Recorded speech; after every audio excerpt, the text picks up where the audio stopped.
Last week we were talking about how the world present lies and this idea of we need to watch out because they want us to believe things that are not true. And something that we need to understand when it comes to the situation between the world and the church is that at the end of the day, we are not friends.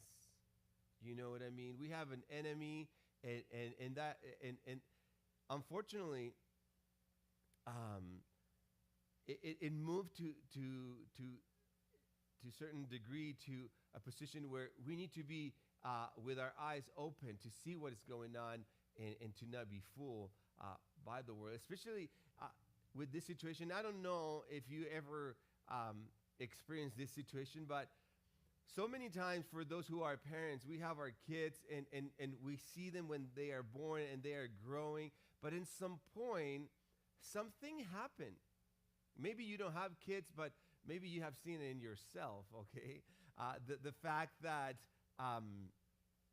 we are in a situation where we look this innocent person moving and transforming to this ugly individual. Like, why are you talking that way? Why are you acting this way? Why are you becoming so disrespectful and or maybe lazy, or it's not anymore that the person is cute. You know, it used to be like things that our kids used to do. They were cute, but now it's kind of like we don't even like them anymore. You know what I mean? So, and I think some of the things that happen, because we wonder, well, I've been trying to do the best I can as a parent. And maybe most of us are in that situation, but we don't realize how much we get influenced. In fact, I put it this way, we let ourselves be influenced. That is why things start happening. When my kids start hanging out with other kids, obviously they start being influenced. And so many times, we don't realize how much I'm being influenced by the world. I remember when I was a kid having friends and doing the things that my friends were doing. And in some point, having this feeling like, I don't want to go anymore to church. I don't want to be part of what is happening with my parents. And it's because the world, in a way, set up standards to our life that sometimes we don't know that those things that I'm doing are part of the standards, are part of the influence that the world have put in my life. How we live, how we relate to one another, what we eat, where we go, the way that we take pictures. I don't know. It used to be like it used to be. When I was young, you just smile and you take a picture. But now it's kind of like you need to put that model face, like, and those lips and all that kind of stuff. We do this type of things because there's something that is influencing us in a way. So, but here's the part that I need you to understand. And I mentioned it in the beginning, and I said it last week in a way, but something that the world, we need to be aware, something that the world wants to do when it comes to our identity is to steal it. It's steal our identity. Especially for us who call ourselves Christians. And again, I've been saying this over and over. If you don't want to grow in your Christian life, if you don't want to like move beyond this kind of like shallow relationship with God, you should not come to this series or this month, or there's other places that they are going to make you feel good. That is what I'm trying to say. But if you really want to grow, you need to understand that I need to open my eyes and realize that the world, something that it wants to do is to steal my identity and to place standards in my life that are going to be in a way that they're going to separate me from what God wants to do in my life. Especially when we understand, look, Paul wrote this incredible verse, and he said this word, in verse 2 of chapter 12 of Romans. Do not conform to the pattern of this world, but be transformed by the renewing of your mind. Do not conform. Do not conform. It's interesting because this word conform in Greek is the word syschematizo. It means to conform, to adapt to the form of, or take the form of something. It is used in the sense of adjusting or molding oneself to something, taking the shape of something external, or adopting an appearance or pattern in common with another. And this word used to be used for people that work in printing, okay? When something was put in a lot of pressure, okay, and it was taking the mold, it was conforming to that. That is what the word syschematizo used to be used. Okay? I don't know if you have seen those videos where they put pressure on something and take the form automatically. That is the word that Paul is trying to use here. And he's saying to us, to you and to me, hey, watch out. Do not take the form of the world. Do not conform. Do not take the appearance. Do not take the figure. Do not look like the world. And in a way, when we look this word syschematizo, we should ask this question: what is shaping me? What are the things that are shaping my life? Because if we are honest to one another, everything that we do in our life is because I'm shaped in a specific way. The way that I relate with my spouse, the way that I work, how responsible or not responsible I am, the way that I study things, the way that I do things is the way that I'm being shaped. So what is shaping me? What is shaping you? And this is something that sometimes it's so subtle. It's so like quiet that we don't know how slow we start taking the form of something that at the end of the day, I'm completely a different person. Because I feel like if the world will come and give us the punch right away, we will be like, whoa, whoa, whoa. You know?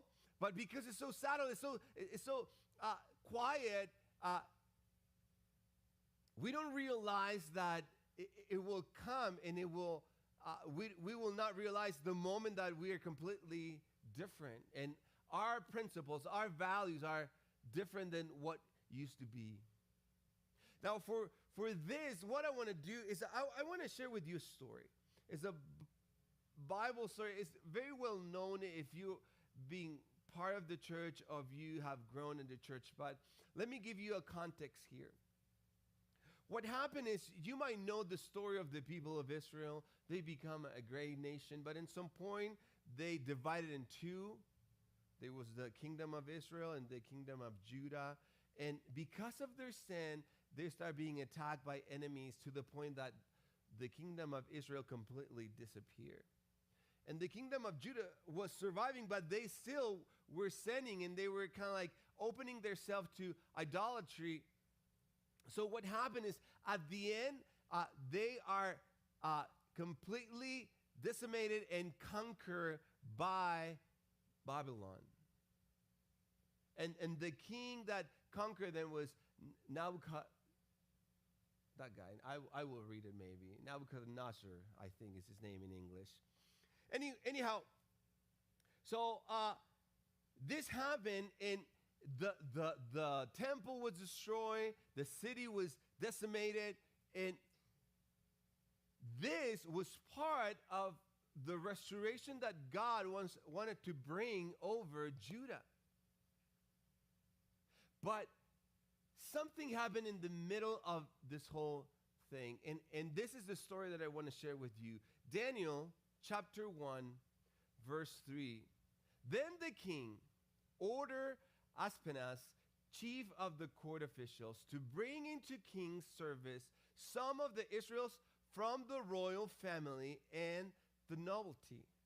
Young men, look this, they are very subtle details here. Young men without any physical defect, handsome, showing aptitude for every kind of learning, well-informed, quick to understand, and qualified to serve in the king's palace. He was to teach them the language and literature of the Babylonians. So here's the part where it's important to understand, because sometimes they are so bad. They are taking it away from their country, but this was something that all the empires will do in a way. Every time when they go and destroy a city or destroy a kingdom, they will take the best of the best, and not anybody.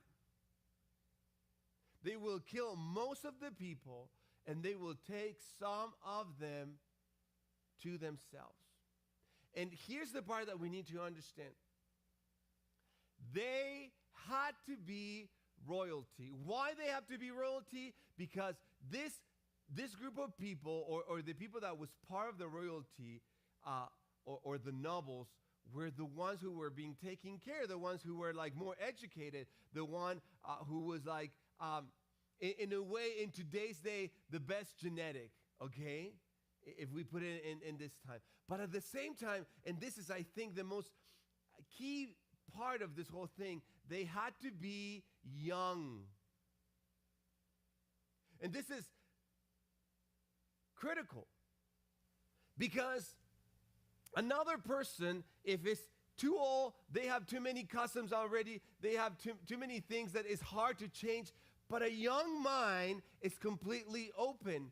It's open to be influenced. It's open to maybe to break and to detach from their custom. And they used to do this a lot, because what the empires, or in this case Babylon, wanted to do is to steal their identity. That is the purpose. That is why they are taking. They want to steal their identity. And you see what we read. They want to teach them their culture. They want to teach them their language. They want to work in serving to the king, because they want them to be loyal to the new kingdom. Now, if we think right now, when it comes to the world and the situations that we see today's days, it's interesting to see how much the world tried to attack and influence a specific group of people. Our young people. Because the world know that they are more influenced. It's easy to influence their mind. It's easy to, in a way, to break their patterns of their family. And if you want to hear more about this, come next week, because so many times we allow the world to babysit our kids. Now, the story continues in verse 5, and it says this: the king assigned them a daily amount of food and wine from the king's table. They were to be trained for 3 years, and after that, they were enter the king's service. And here's kind of like some hope in a way. They're bringing into this new city, but now they're going to enjoy specific benefits. You see that they are able to eat the same food that the king eat the same wine and enjoy the king's table in a way. They're going to be fed really well. We're going to take care of you. Okay, we know that we are taking you out of your country, but something that we're going to do is we're going to take care of our investment. So we're going to treat you the best. Verse 6. Among those who were chosen were some from Judah: Daniel, Hananiah, Mishael, and Azariah. The chief official gave them new names, and put attention to the names. To Daniel, the name was Belteshazzar. To Hananiah, Shadrach. To Mishael, Meshach, and to Azariah, Abednego. Now, here is where we start seeing something that is kind of like a little bit different, because one of the things that the author of this book let us know is like they have specific names. You see, Daniel, Hananiah, Mishael, and Azariah. They have a specific name, and this name has a specific meaning for the Jewish culture. For example, Daniel means God is my judge. Hananiah means the Lord is merciful. Mishael, his name means who is like God. Azariah, his name is the Lord is my help.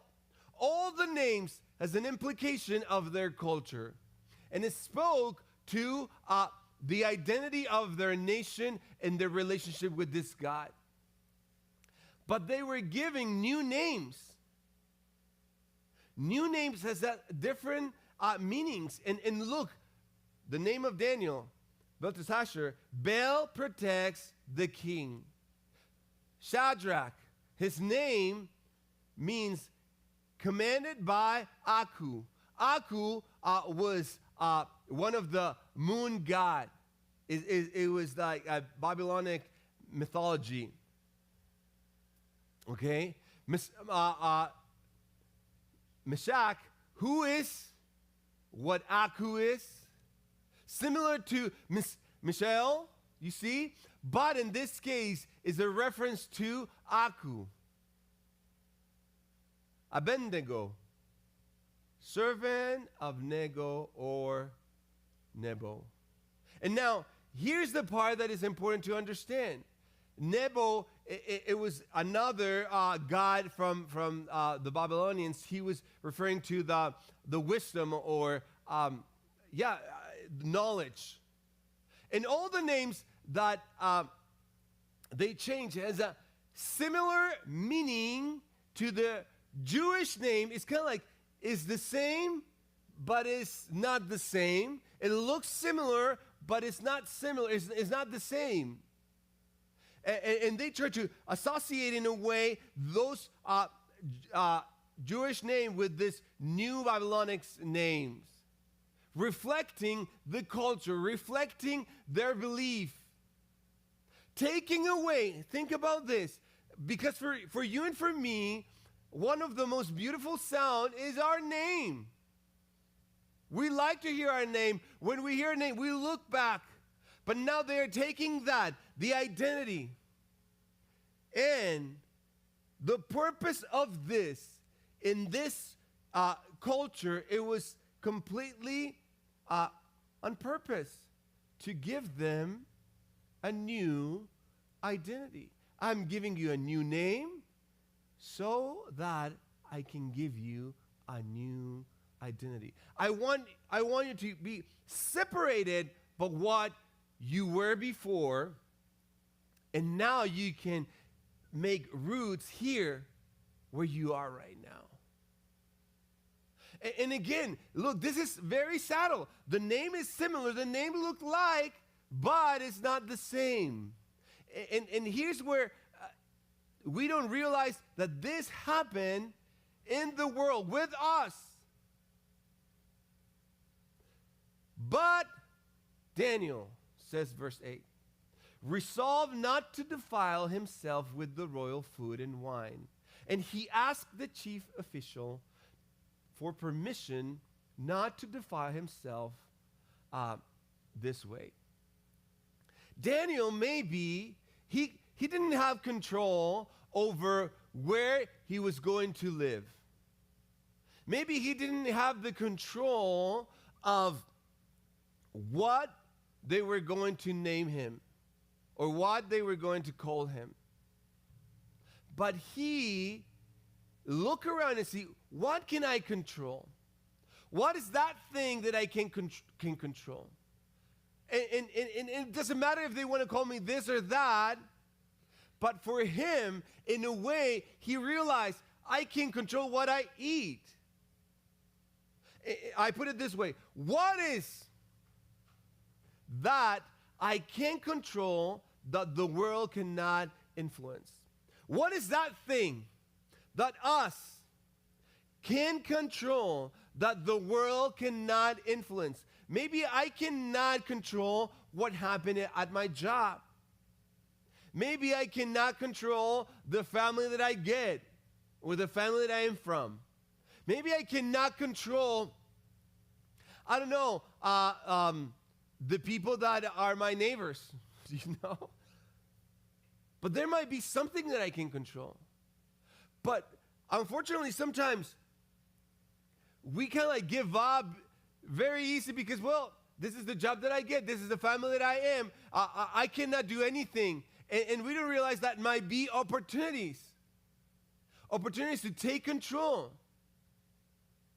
Now, Danielle is in this presentation trying to explain, hey, I don't want to do that. So this is what happened. Now, God had caused the official to show favor and compassion to Daniel. But, this is important, the official told Daniel, I'm afraid of my lord the king who has assigned your food and drink.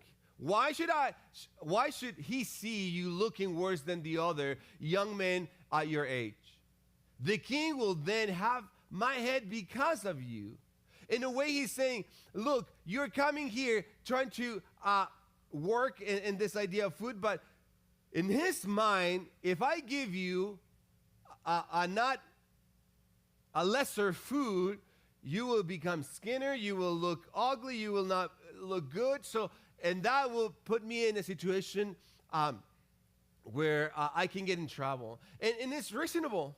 I mean, that could happen. But the thing that I see the most is this. Daniel is trying, in a way, to please the Lord. Do you see that? He decided in his heart to not eat the food and to drink the wine from the king. He want to kind of like protect himself. And when he is presenting this idea, he's being rejected. Do you see that? In a way, he's trying to do God's will, but it's not working. And here's something that you and I need to understand. And I put it this way. There are battles that are not won on the first try. And maybe you're doing it the right way. Maybe you're doing it because you want to please God. Maybe you're doing it because in your heart you have decided not to defile yourself. But you see that opposition start coming. And you start wondering like, why, Lord, why I'm doing this? And I need you to understand, that doesn't mean that God doesn't care, that God is not there, that God is not working. When I see this situation that is happening in my job and I wonder like, but God, why are you allowing this? Or maybe when I see the situation that is happening in my life and my health, whatever it might be, why God is this happening? I want to please you. Or maybe the pressure that I'm feeling from the culture, or maybe the pressure that I'm feeling from the school and whatever it might be. And this pressure that is pushing me to change.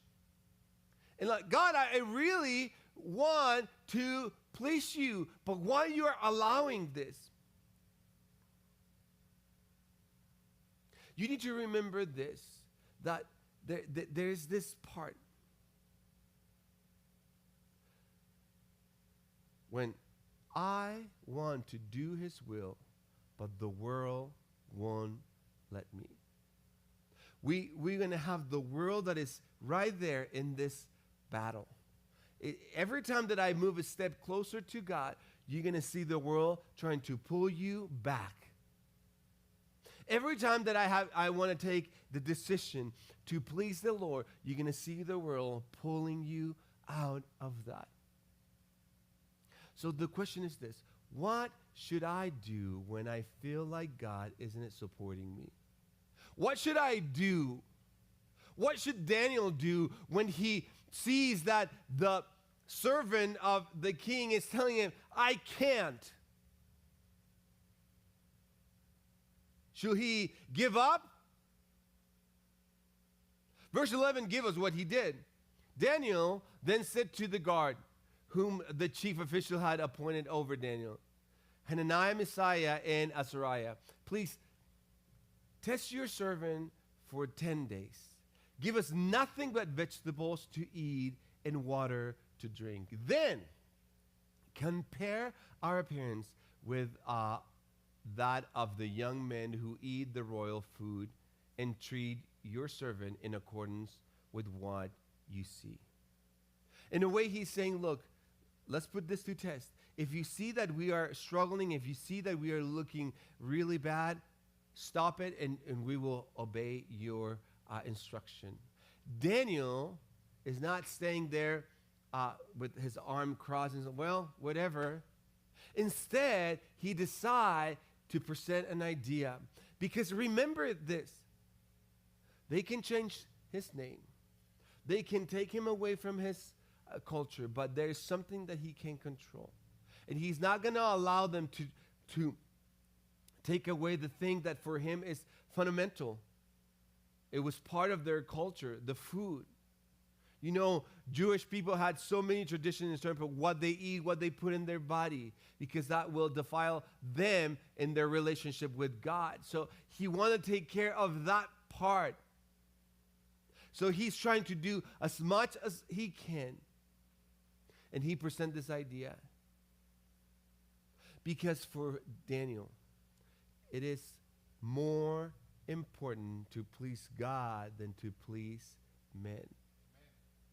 It wouldn't be easy. It wouldn't be easy for Daniel to say, okay, well, let's get the food. Let's enjoy the benefit. Maybe God is trying to bless us here. And that is the part. You see how little this idea of identity starts shifting and it starts moving. And I start believing things that are completely far away from the values and the principles that they were giving to me when I was young or when I started going to church. So that is why when the question comes, what can I do when I feel like God is not helping me, when I feel like God is not supporting me? I will never give up. I will never give up, because that is part of my growing. This is part of maybe to see God in a different way. Because you need to understand this.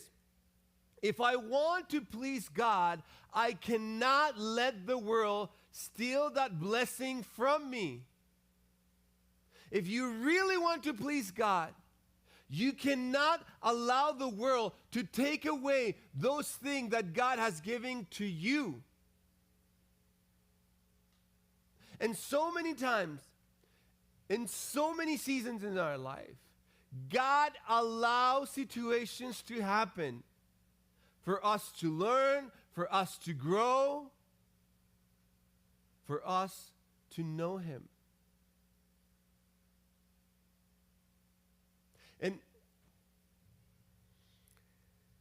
And again, these are the two worlds that we are in. We live in this world, but we are not part of it. And something that you need to remember is this: if the world is against God, then it is against who I am. That is why they're going to try to steal your identity. That is why they want to try to give you a new name. That is why the world is going to try to make you believe something that you are not. Because when it comes to my relationship with God and my identity with God, I understand that I am his creation. And when I have accept God, I know that I am his child. And because I'm his child, I have a purpose. And because I'm his child, I have purpose. I am submitted to his commands. I put my desires to his desires. And I allow him to take control over my life. But the world has a different agenda. The world wants something completely different. The world wants us to see life in a different perspective, with a different lens. Believing the lie of that identity is not for us. What does the world say? We are the result of a spontaneous creation. There's no God. My identity is based on what I have. That is what the world is telling us. That is the identity that the world wants to believe. My appearance is fundamental for acceptance. The way that I look, the way that I dress, it's very important so that people can accept me. In fact, the most important thing when it comes to the world and the identity that the world wants to believe, the most important thing is what I want and need. And not only that, but the world is going to give us this identity that I submit myself only to my own will and do what I want. Because what I want is the most important thing. And every time when the world see me doing what I want and pleasing myself, it's going to clap me. It's going to stand up and say, great job, keep doing it. But the invitation is go against the current. This is what Daniel was doing. And when he presented this idea, look what happened in verse 14. So he agreed to this and test them for 10 days. At the end of the 10 days, they looked healthier and better nurtured than any of the young men who ate the royal food. So the guard took away their choice food and the wine they were to drink and gave them vegetables instead. Here's when I see the result. Here's the part when I start seeing that God is not against me, but for me. When I start submitting to his will, and when I start believing that he is for me, and when I start doing what he has placed in my heart, even though sometimes obstacles are going to come, I will see him moving in my favor. Especially when I stand up against the world. Because it's not just seeing the power of the miracle that happened there, but at the same time, this young men, at a very early age, maybe a lot of scholars agree that they were between 14, 17 years old. These young men opened their hearts to see God moving in their lives.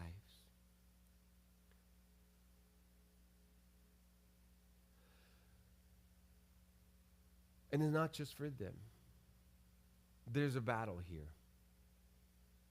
There's a battle that somebody wants to influence you and me.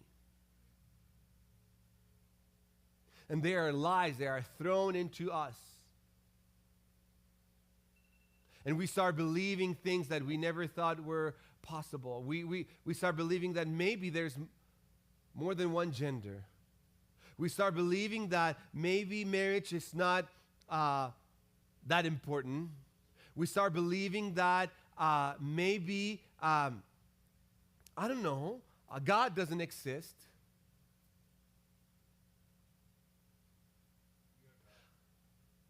I'm going to give you in a way, one thing for you, one thing to think about it. And here's you're going to, this is the way you might figure it out, what is happening with you. And it's so simple as this. Look the trail left by your time, your money, and your emotions, and I will tell you who defines your identity. Where are you spending most of your time? How are you spending most of your money? What is controlling most of your emotions? And you will see who is the one that is influencing you. Who is defining your life?